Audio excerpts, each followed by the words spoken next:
নমস্কার প্রিয় দর্শক বন্ধু, প্রভিডেন্ট ফান্ডের টাকা তোলা আরও সহজ হলো। আসুন আমরা ভিডিওর মাধ্যমে দেখে নেব। তার আগে আপনারা অবশ্যই আমার চ্যানেল ও পেজটি subscribe, like, follow, comment, share করবেন। দেখুন এই নিয়ে পত্রিকাতে কী লিখেছি। প্রভিডেন্ট ফান্ডের টাকা তোলা আরও সহজ হলো।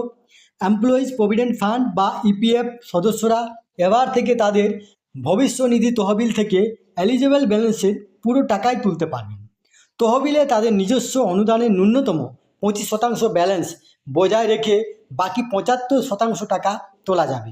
সোমবার দিল্লিতে কর্মচারী ভবিষ্যনিধি সংস্থা ইপিএফও এর কেন্দ্রীয় ট্রাস্টি বোর্ড এর সভায় এই ঘোষণা করা হয়েছে।